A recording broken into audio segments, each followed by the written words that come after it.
അസ്സലാമു അലൈക്കും വറഹ്മത്തുള്ളാഹി വബറകാതുഹു. അൽഹംദുലില്ലാഹി റബ്ബിൽ ആലമീൻ വസല്ലല്ലാഹു അലാ നബിയ്യിനാ മുഹമ്മദിൻ വഅലാ ആലിഹി വഅസ്ഹാബിഹി അജ്മഈൻ അമ്മാ ബഅദ്. പ്രിയമുള്ള സുഹൃത്തുക്കളെ, സഹോദരങ്ങളെ, മതത്തിൽ ഓരോരോ പുതിയ കാര്യങ്ങൾ കൊണ്ടുവന്ന് അതിലൂടെ ജനശ്രദ്ധ പിടിച്ചുപറ്റാനാണ് ഇപ്പോൾ പല ആളുകളും ശ്രമിച്ചുകൊണ്ടിരിക്കുന്നത്. അവർക്കാവശ്യം പബ്ലിസിറ്റിയാണ്. നാലാളുകൾ അറിയണം, സമൂഹ മാധ്യമങ്ങളിൽ വൈറലാകണം, എന്നിട്ടതൊരു വെറൈറ്റിയാണ് എന്നൊക്കെ പറഞ്ഞ് ജനങ്ങൾക്കിടയിൽ ചർച്ചയാകണം എന്ന് ആഗ്രഹിച്ചുകൊണ്ട് പല ആളുകളും ഇപ്പോൾ മുസ്ലിം സമുദായത്തിനകത്ത് പല രൂപത്തിലുള്ള കോപ്രായങ്ങളും കാട്ടിക്കൊണ്ടിരിക്കുന്നത് നമ്മൾ കാണുകയാണ്. അതിനിപ്പോൾ പലപ്പോഴും വേദിയാക്കുന്നത് പവിത്രമായ ഇസ്ലാമിൻ്റെ നിക്കാഹിൻ്റെ അഥവാ വിവാഹത്തിൻ്റെ വേദിയാണ്. നമുക്കറിയാം, വിവാഹരംഗത്ത് നിന്ന് നടന്നുകൊണ്ടിരിക്കുന്ന ആഭാസങ്ങളും പേക്കൂത്തുകളുമൊക്കെ ഇതൊക്കെ ചർച്ചയാകുകയും അറിയപ്പെടുകയും അതൊക്കെ വലിയ ഒരു സംഭവമായി സമൂഹത്തിൽ അറിയപ്പെടാനുള്ള തത്രപ്പാടിലാണ് ഇന്ന് പല ആളുകളും ഇതൊക്കെ ചെയ്തു കൂട്ടിക്കൊണ്ടിരിക്കുന്നത്. ഇപ്പോൾ നിങ്ങൾക്കറിയാമല്ലോ, ഒരു 2-3-4 ദിവസങ്ങളായി സമൂഹ മാധ്യമങ്ങളിലൂടെ പ്രചരിക്കുന്ന ഒരു നിക്കാഹിൻ്റെ വീഡിയോ ക്ലിപ്പ് നിങ്ങളിൽ പല ആളുകളും കണ്ടു കാണും. മുസ്ലിം സമുദായത്തിന് പരിചയമില്ലാത്ത ഒരു രീതിയാണ് അവിടെ നമ്മൾ കണ്ടത്. മാത്രമല്ല, ഇസ്ലാമികമായി ഒരിക്കലും അംഗീകരിക്കാൻ കഴിയാത്ത പല കാര്യങ്ങളും ആ നിക്കാഹിൻ്റെ വേദിയിൽ അതല്ലെങ്കിൽ ആ നിക്കാഹുമായി ബന്ധപ്പെട്ട് നടക്കുകയും ചെയ്തു. ഈ വീഡിയോ ക്ലിപ്പ് ഇപ്പോൾ പല ആളുകളും പ്രചരിപ്പിച്ചു കൊണ്ടിരിക്കുകയാണ്. പലപ്പോഴും ആ വീഡിയോ ക്ലിപ്പ് ഞാൻ കണ്ടത് പല രൂപത്തിലുള്ള അടിക്കുറിപ്പുകൾ നൽകിക്കൊണ്ട് പ്രചരിപ്പിക്കുന്നതാണ്. ചില ആളുകൾ പറയുന്നു, മുസ്ലിം സമുദായത്തിനകത്ത് വലിയ പരിഷ്കരണം കണ്ടോ, വധു തന്നെ വേദിയിലിരിക്കുന്നു എന്നൊക്കെ പറഞ്ഞുകൊണ്ട് ആ രൂപത്തിൽ ഒരു വെറൈറ്റി നിക്കാഹായി പരിഷ്കരണമായി അതിനെ അവതരിപ്പിക്കുന്നവരുണ്ട്. വേറെ ചില ആളുകൾ കണ്ടോ, പോയി സെലഫികളൊക്കെ ഇപ്പോൾ ചെയ്തുകൊണ്ടിരിക്കുന്നത് കണ്ടോ, പരിഷ്കരണത്തിൻ്റെ പേരിൽ എന്ന് പറഞ്ഞുകൊണ്ട് സെലഫികളുടെ മേൽ അതിനെ കെട്ടിവെച്ച് ആഘോഷിക്കുന്ന സമസ്തക്കാരെ പോലെ പല ആളുകളെയും നമുക്ക് കാണാൻ കഴിയുന്നുണ്ട്. വേറെ ചില ആളുകൾ പറയുന്നു അത് ജമാഅത്തെ ഇസ്ലാമിയുടെ ആളുകൾ ചെയ്തതാണ് എന്നൊക്കെ പല രൂപത്തിൽ അതുമായി ബന്ധപ്പെട്ട ചർച്ചകൾ നടന്നുകൊണ്ടിരിക്കുകയാണ്. അതുകൊണ്ട് തന്നെ നമ്മൾ ഇന്ന് ചർച്ച ചെയ്യുന്നത്, ആരാണ് ആ നിക്കാഹ് നടത്തിയത്? ഇസ്ലാമികമായി ആ നിക്കാഹ് ശരിയാകുമോ? അതല്ലെങ്കിൽ എന്തൊക്കെ തകരാറാണ് അതിനുള്ളത്? വിശദമായ നിലയ്ക്ക് തന്നെ നമുക്ക് മനസ്സിലാക്കേണ്ടതുണ്ട്. ഈ വീഡിയോയിലേക്ക് നിങ്ങളെ എല്ലാവരെയും സ്വാഗതം ചെയ്യുകയാണ്. حتى يتبين لهم أنه الحق. സഹോദരങ്ങളെ, ആദ്യം നമുക്ക് ഈ വെറൈറ്റി നിക്കാഹ് ഒന്ന് കാണാം. കാരണം ഞാനിത് സംസാരിക്കുമ്പോൾ ഈ വീഡിയോ ക്ലിപ്പ് കാണാത്ത ആളുകളും എൻ്റെ സംസാരം കേൾക്കുന്നവരിലുണ്ടാകുമല്ലോ. അവർക്ക് വേണ്ടി ഞാനതിൻ്റെ ചെറിയ ഒരു ഭാഗം ഒന്ന് പ്ലേ ചെയ്യുകയാണ്. അതിനുശേഷം നമുക്കതിൻ്റെ വിശദാംശങ്ങളിലേക്ക് പോകാം. ഞാൻ പൂതയുടെ ഉപ്പ ഇതിൻ്റെ അവസാനം നിഹാലിൻ്റെ സുഹൃത്ത് നിക്കാഹി കർമ്മത്തിലേക്ക് കടക്കുകയാണ്. അതിനു മുമ്പ് പൂതയോട് ചോദിക്കാനുള്ളത്, നേരത്തെ പറഞ്ഞുറപ്പിച്ചിട്ടുള്ള മഹ്റിന് ഈ വിവാഹത്തിന് പൂതക്ക് സമ്മതമാണോ എന്നുള്ളതാണ്. ഈ വിവാഹത്തോടെ പൂതയെ കൂടെ ജീവിക്കാൻ, ഒരുമിച്ച് ജീവിക്കാൻ നിങ്ങൾ തയ്യാറാണോ എന്നുള്ളതുമാണ്. അഊദുബില്ലാഹി മിനശ് ശൈത്വാനിർ റജീം. ബിസ്മില്ലാഹിർ റഹ്മാനിർ റഹീം. അഖൂമു ബിസ്സവാജി وبتنكيه بين هدى بنت رزين عائشة وأوصاف أحسن ونهال بن فيروز باقوتي وميمونة بمهر مقوم وقالة عنهما بارك الله لكما وبارك عليكما وجمع بينكما في خير بارك الله لكما وبارك عليكما وجمع بينكما في خير. കണ്ടല്ലോ സഹോദരങ്ങളെ, ഇതാണിപ്പോൾ പ്രചരിപ്പിച്ചുകൊണ്ടിരിക്കുന്നത്.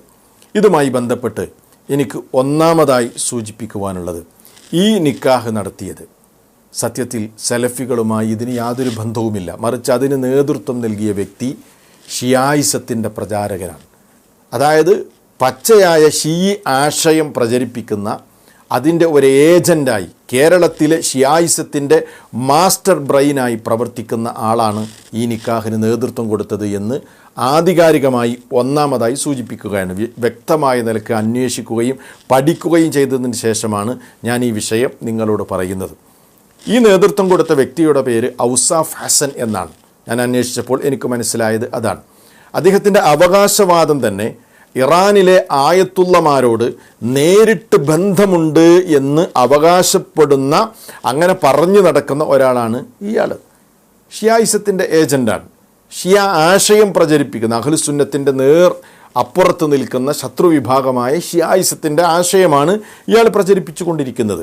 ഇപ്പോൾ നമുക്കറിയാം അതർ ബുക്സ് എന്ന് പറയുന്ന ഒരു പുസ്തക ശൃംഖല, സത്യത്തിൽ അത് ബുദ്ധിജീവികൾക്കിടയിൽ ഷിയായിസം പ്രചരിപ്പിക്കുന്ന ഒരു സംവിധാനമാണ്. ആ അതർ ബുക്സിൻ്റെ മാനേജിങ് എഡിറ്ററായിട്ടാണ് ഈ ഔസാഫ് ഹസൻ അത് നിലകൊള്ളുന്നത്. അതല്ലെങ്കിൽ മാനേജിങ് എഡിറ്ററാണ്, നമ്മൾ മനസ്സിലാക്കണം. മാത്രവുമല്ല, സമസ്തയുടെ പ്രസിദ്ധീകരണങ്ങളിൽ സലഫി വിരുദ്ധ ആശയം എഴുതുകയാണ് സാധാരണ ഇയാൾ ചെയ്യുന്ന ഇയാളുടെ ഒരു പണി. മാത്രമല്ല, കാനഡയിൽ നിന്ന് പ്രസിദ്ധീകരിക്കുന്ന ഒരു ഷീ പ്രസിദ്ധീകരണമുണ്ട്. ക്രസൻറ്റ് ഇൻ്റർനാഷണൽ എന്നാണ് ആ പ്രസിദ്ധീകരണത്തിൻ്റെ പേര്. 2000 ജൂലൈ ലക്കത്തിൽ ഇയാളുടെ ഒരു കുറിപ്പ് അതിൽ കാണാം. വേറെയും ധാരാളം സംഗതികളുണ്ട്, ഞാനൊരു ഉദാഹരണം മാത്രം പറയുകയാണ്. ഔസാഫ് ഹസൻ്റെ ഒരു കുറിപ്പ് അതിൽ കാണാം. അതിൽ ജനാധിപത്യത്തിൻ്റെ അപകടത്തെ സംബന്ധിച്ച് പല കാര്യങ്ങളും ഇയാൾ പറയുന്നുണ്ട്. അതിനോട് നമുക്ക് യോജിക്കാം, അത് വേറെ വിഷയം. അതിൽ ഇയാൾ പറയുന്നൊരു കാര്യം, ജനാധിപത്യത്തിൻ്റെ അപകടം തിരിച്ചറിഞ്ഞ അപൂർവ ബുദ്ധിജീവികളിൽ ഒരാളാണത്രേ ഖുമൈനി, ആയത്തുള്ള ഖുമൈനി, അതായത് ഷിയാക്കളുടെ ആത്മീയ നേതാവ്. മാത്രമല്ല, ഇസ്ലാമിക രാഷ്ട്രീയ ചരിത്രത്തിൽ വിലായത്തുൽ ഫിഖ് എന്ന മഹത്തായ സിദ്ധാന്തത്തിന് വഴിതെളിയിച്ച് ഷീയി ലോകത്ത് ഇജ്തിഹാദിൻ്റെ മഹത്തായ ഒരു നേട്ടം കൈവരിക്കാൻ ഈ ആയത്തുള്ള ഖുമൈനിക്ക് സാധിച്ചു എന്നും അദ്ദേഹം അതിൽ പറയുന്നുണ്ട്. മാത്രമല്ല, ഇതിനെ കൃത്യമായ നിലക്ക് മനസ്സിലാക്കാൻ സുന്നി ലോകത്തുള്ള പണ്ഡിതന്മാർക്ക് സാധിച്ചിട്ടില്ല എന്ന് പറഞ്ഞുകൊണ്ട് അദ്ദേഹം അതൊരു ദൗർഭാഗ്യകരമാണ്, ഖേദം പ്രകടിപ്പിക്കുന്നതും നമുക്ക് കാണാൻ കഴിയും. അപ്പോൾ സുന്നി ലോകത്തെ അനേകായിരം പണ്ഡിതന്മാർക്ക് മനസ്സിലാകാത്ത, അവർക്ക് തിരിയാത്ത പല സംഗതികളും ഖുമൈനിയാണ്, അദ്ദേഹത്തിനാണത് മനസ്സിലായതെന്നും അതിൽ ഈ സുന്നി ലോകത്തുള്ള പണ്ഡിതന്മാർ പരാജയപ്പെട്ടപ്പോൾ വിജയിച്ചത് ഈ ആയത്തുള്ള ഖുമൈനിയാണ് എന്നൊക്കെയാണ് ഇദ്ദേഹം അതിൽ പറഞ്ഞു വെക്കുന്നത്. മനസ്സിലാക്കണം നമ്മൾ. എന്തിനാണ് ഞാനിത് പറഞ്ഞത്? ഇയാളുടെ ഷിയാ ബന്ധത്തെ സൂചിപ്പിക്കാനുള്ള ഒരു ഉദാഹരണം മാത്രമാണ് ഞാൻ സൂചിപ്പിച്ചത്. വേറെയും ധാരാളം ഉദാഹരണങ്ങൾ നമുക്ക് പറയാൻ കഴിയും. ഇയാൾ തന്നെയാണ് ശാന്തപുരത്ത് സുന്നി ഷീയി സംവാദം നടക്കുമ്പോൾ ഷിയാക്കളെ പ്രതിനിധീകരിച്ചുകൊണ്ട് സംസാരിച്ചത് ഔസാഫ് ഹസനാണ്. അപ്പോൾ ഈ വീഡിയോ പ്രചരിപ്പിക്കപ്പെടുമ്പോൾ നമ്മൾ കൃത്യമായ നിലക്ക് മനസ്സിലാക്കണം. എത്രയോ തെളിവുണ്ട്. ഇപ്പോൾ ഹാമിദ് അൽഗാർ എന്ന് പറയുന്ന ഷീയി ചിന്തകൻ, അദ്ദേഹം എഴുതിയ പുസ്തകമാണ് വഹാബിസം. അത് സുന്നികളെ കൊണ്ട് പ്രസിദ്ധീകരിപ്പിച്ചത് ഈ ഔസാഫ് ഹസനാണ്. വേറെ എത്ര തെളിവുകൾ വേണം? ഇനി നിങ്ങൾ നോക്കൂ, ഇറാഖിലെ സൂഫി ഷീയാണ് യഹിയ നീൻവി. അദ്ദേഹത്തെ കേരളത്തിലേക്ക് കൊണ്ടുവരികയും അങ്ങനെ കേരളത്തിലെ സമസ്ത സ്റ്റേജുകളിൽ അദ്ദേഹത്തെ അവതരിപ്പിക്കുകയും ചെയ്തത്, അല്ലെങ്കിൽ അദ്ദേഹത്തെ കൊണ്ടുവരാൻ വേണ്ടി ശ്രമിച്ചത്, അതിന് നേതൃത്വം കൊടുത്തത് ഈ ഔസാഫ് ഹസനാണ്. അപ്പോൾ ഇതൊക്കെ സെലഫികളാണ് ചെയ്തത്. പരിഷ്കരണത്തിൻ്റെ പേരിൽ ഇവരെവിടെ എത്തി എന്നൊക്കെ പറഞ്ഞുകൊണ്ട് അടിക്കുറിപ്പ് എഴുതുകയും ഈ നിലക്ക് പ്രചരിപ്പിക്കുകയും ചെയ്യുന്ന ആളുകളും ഇത് ആരുടേതാണ് എന്ന് തിരിച്ചറിയാതെ ആശയക്കുഴപ്പത്തിലായ ആളുകളോടും എനിക്ക് സൂചിപ്പിക്കാനുള്ളത്, ഈ നിക്കാഹിന് നേതൃത്വം കൊടുത്തത്, സ്വന്തം മകളുടെ നിക്കാഹിന് നേതൃത്വം കൊടുത്ത് ഈ രൂപത്തിലുള്ള ഒരു സീനുണ്ടാക്കിയത് സത്യത്തിൽ ഈ ഷീയി ആശയക്കാരനാണ് എന്ന് ഒന്നാമതായി നിങ്ങൾ മനസ്സിലാക്കണം. ഇനി എന്താണ് അവിടെ നടന്നത്? അവിടെ 3 ആളുകൾ ഇങ്ങനെ ചേർട്ടിരിക്കുന്നുണ്ട്, ചുറ്റുഭാഗം കുറേ ആളുകൾ നിൽക്കുന്നുണ്ട്, അവർ കൂക്കും വിളിയും കൈകൊട്ടുമൊക്കെ നടത്തുന്നുണ്ട്. അതാണല്ലോ നമ്മൾ കേൾക്കുന്നത്. ഇവരെന്തൊക്കെയോ ചില വാചകങ്ങൾ പറയുമ്പോൾ അവരിങ്ങനെ കൈകൊട്ടുന്നുണ്ട്, കൂക്കുന്നുണ്ട്, വിളിക്കുന്നുണ്ട്, അങ്ങനെ ബഹളം.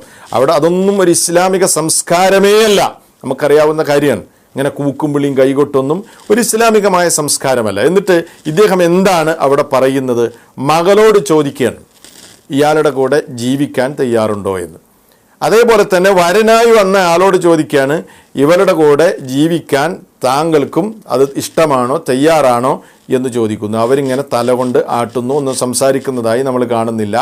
എന്നിട്ട് ഇയാൾ എന്ത് ചെയ്യുന്നു? ഒറ്റക്ക് പ്രഖ്യാപിക്കുകയാണ് നിക്കാഹ് ചെയ്യുന്നു എന്ന് പറഞ്ഞുകൊണ്ട്. അങ്ങനെ അത് അവിടെ അവസാനിക്കുകയും ചെയ്യുന്നു. ഇതാണ് അവിടെ നടന്നത്. സത്യത്തിൽ നിങ്ങൾ മനസ്സിലാക്കണം, ഇസ്ലാമിലെ നിക്കാഹ് എന്ന് പറഞ്ഞാൽ നിക്കാഹിൻ്റെ വേദി ശരിക്ക് അതൊരു അന്വേഷണത്തിൻ്റെ വേദിയല്ല, അതൊരു കരാറിൻ്റെ വേദിയാണ്. ഇസ്ലാമിലെ നിക്കാഹ് എന്ന് പറഞ്ഞാൽ പവിത്രമാണ്, അത് മീസാഖാണ്, ഖലീലാണ്, ശക്തമായ ബലിഷ്ഠമായ ഒരു കരാറാണത്. ആ കരാറ് നടക്കുന്ന വേദിയാണ് നിക്കാഹിൻ്റെ വേദി. അവിടെ ഒരു അന്വേഷണത്തിൻ്റെ വേദിയല്ല. അന്വേഷണമൊക്കെ മുമ്പാണ് നടത്തേണ്ടത്. ഇതൊക്കെ മകളോടും അതേപോലെ തന്നെ മകളെ വിവാഹം അന്വേഷിക്കുന്ന ഈ ചെക്കനോടുമൊക്കെ ഇവളെ കൂടെ ജീവിക്കാൻ ഇഷ്ടമാണോ, അതേപോലെ മകൾക്ക് ഇവൻ്റെ കൂടെ ജീവിക്കാൻ ഇഷ്ടമാണോ എന്നൊക്കെ ചോദിക്കേണ്ട വേദി വേറെയാണ്. എന്നിട്ടത് ചോദിക്കുകയും സംസാരിക്കുകയും പരസ്പരം കാണുകയും തൃപ്തിപ്പെടുകയും ഒക്കെ ചെയ്യുന്നതിന് ശേഷം അതൊക്കെ കഴിഞ്ഞതിന് ശേഷമാണ് നിക്കാഹിൻ്റെ വേദിയിലെത്തുന്നത്. നമ്മൾ മനസ്സിലാക്കണം. അതല്ല നിക്കാഹിൻ്റെ വേദി അന്വേഷിക്കാനുള്ള വേദിയല്ല, ഇഷ്ടം ചോദിക്കാനുള്ള വേദിയല്ല.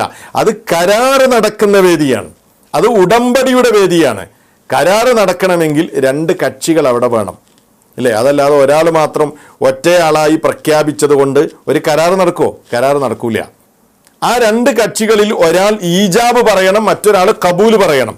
എന്താണ് ഈജാബ് പറയാം? ഞാൻ എൻ്റെ മകളെ ഇന്ന മഹറിനായി നിങ്ങൾക്കിതാ വിവാഹം ചെയ്തു തന്നിരിക്കുന്നു, അതിനാണ് ഈജാബ് എന്ന് പറയാം.